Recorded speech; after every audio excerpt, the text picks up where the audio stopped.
Lotta had been counting down the days for months.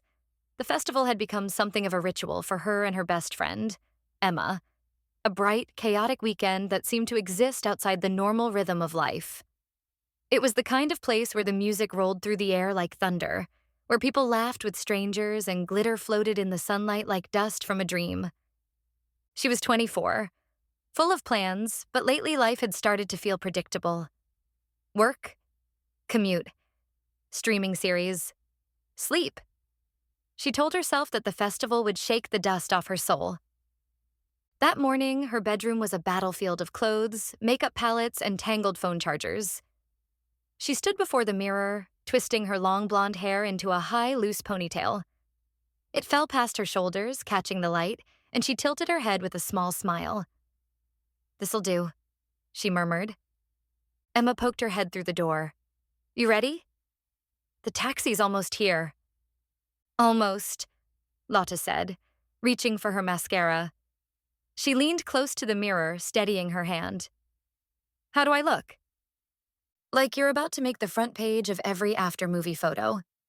Emma grinned. They laughed, that easy kind of laughter that comes from years of friendship, and then grabbed their bags and ran out into the day. The road to the festival grounds wound through green fields in the golden haze of summer. When they finally stepped off the shuttle, the air hit them, a mixture of grass, dust, food trucks, and distant bass. All around were tents, colorful flags, people in every kind of outfit imaginable. They set up their small tent first, fighting with the poles and laughing through the struggle, before heading toward the main stage. The first act had already started, and the sound vibrated through the ground beneath their feet. By early afternoon, the festival had become a world of its own. Sun glinting off sunglasses, paint smeared on cheeks, the slow drift of balloons across a blue sky. Then Lotta saw it. Between two food stalls, slightly apart from the main noise, stood a small white tent with a hand-painted sign, "Shave your head for charity. All donations go to children's cancer research." She slowed her steps. A folding chair sat beneath the awning, a mirror propped on a small table. A few people were gathered, watching someone inside. The low hum of clippers carried faintly above the music. Emma noticed her stop. "Oh, that's new.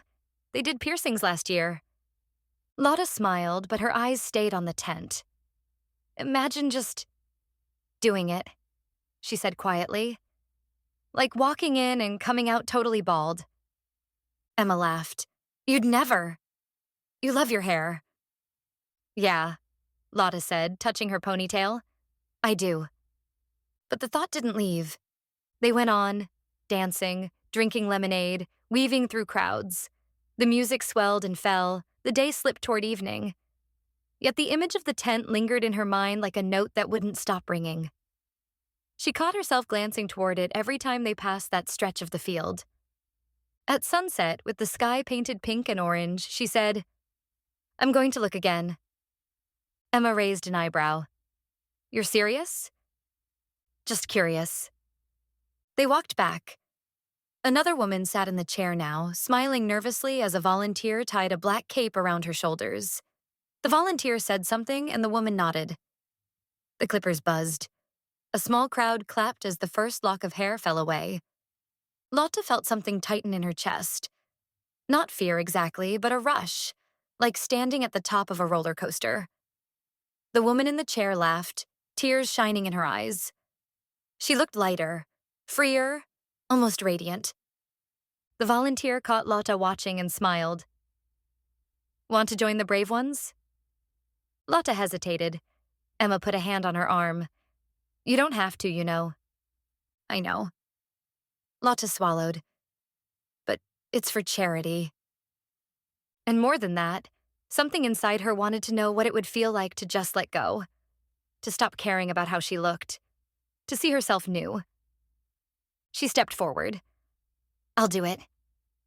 They led her inside the tent. It smelled faintly of shampoo and warm air.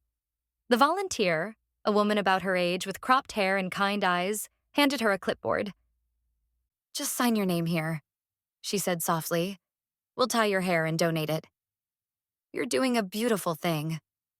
Lotta's hand shook slightly as she signed. She could feel her heartbeat in her fingertips. Take a seat. She sat. The chair was simple, the kind you'd find in any salon. A mirror faced her. She met her own eyes, wide, uncertain, but curious. The volunteer lifted her ponytail. You've got lovely hair. Thanks, Lotta whispered. Then the volunteer wrapped a white paper strip around her neck and fastened a heavy, black, waterproof cape over her shoulders. The material gleamed under the small lights, smooth and cool. She could feel her world narrowing, the hum of the festival fading, the sound of her breath loud in her ears. Emma stayed close, her voice soft. You sure? Lotta smiled faintly. I think so. The volunteer tied off the ponytail with a band. Ready? Lotta nodded. The clippers started. The first sound was louder than she expected, a low, vibrating buzz that filled the little space. The volunteer held the ponytail firmly and drew the clippers through its base. Lotta felt the tug, the weight leaving her head. In the mirror, she saw it.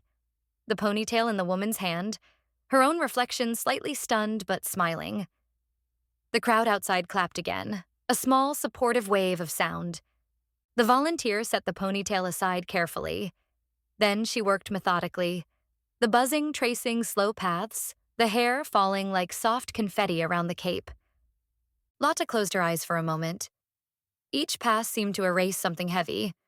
Not just hair, but doubt, hesitation, the voice that always whispered about how she should look. Emma's hand touched her shoulder.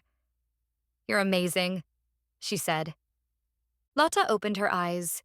The mirror showed a woman transforming, lighter, clearer, strong.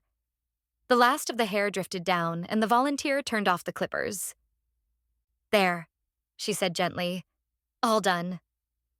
Lotta reached up, hesitated, then laughed. A small, breathless laugh. Her scalp felt strange and cool, every breeze a new sensation. But there was no shame, no regret, just relief. She stood and Emma hugged her, the cape still around her shoulders. Outside, people cheered softly. The volunteer unfastened the cape, shook it out, and smiled. Thank you, she said. You've helped more than you know. Lotta stepped back into the evening air, bareheaded, the breeze brushing her skin. The festival lights had come on, strings of color against the darkening sky. At first she felt exposed. Everyone could see her. But as she walked, something shifted. People smiled at her, some even clapped. Others called out, Looks amazing. By the time they reached the main stage again, she was grinning. The music surged, lights flashing across the crowd. Emma grabbed her hand, pulling her forward. Come on. They danced. The beat was deep, rolling through their chests. Lotta tilted her head back, the cool night air flowing over her scalp, and felt completely, impossibly alive. There was no weight on her anymore, not on her head, not in her heart. She thought of the girl who had stared at herself that morning, fussing over her ponytail, worrying about perfection. She felt like she'd left that version of herself behind in the tent. When the music slowed, Emma hugged her. You're glowing, she said. Am I? Yeah. You look free. Lotta smiled. I feel free. The night rolled on. They sang, shouted, sat on the grass with strangers, trading stories. Lotta kept catching her reflection in phone screens and sunglasses, that unfamiliar, smooth silhouette. And each time she liked it more. Later, as fireworks blossomed above the stage, she closed her eyes and let the sound wash over her. She thought about how small choices can open vast doors, how a single moment of courage can change the shape of who you are. When dawn came, pale and soft, the festival field was quiet again. People slept in clusters of tents, the air heavy with dew. Lotta sat outside hers, a blanket around her shoulders, watching the sunrise. She ran her hand over her head again, marveling at how natural it felt now. It wasn't about looks anymore. It was about release, about being brave enough to meet herself without disguise. Emma stirred beside her. Morning, she mumbled. Morning. You still happy you did it? Lotta smiled. Happier than I've been in a long time. Emma leaned against her shoulder. You were brave. I think I just stopped being scared. The sun climbed higher. Birds wheeled overhead. The festival would wake soon, but for now there was peace. A rare, golden quiet. Lotta felt it deep in her chest. The sense that something old had ended and something new had begun. She didn't know exactly what waited for her after the festival, only that she'd carry this feeling with her. Lightness, courage, the strange joy of having let go. And when the first chords of the day's music began to rise again, she stood, stretched, and smiled toward the stage. Time to dance again.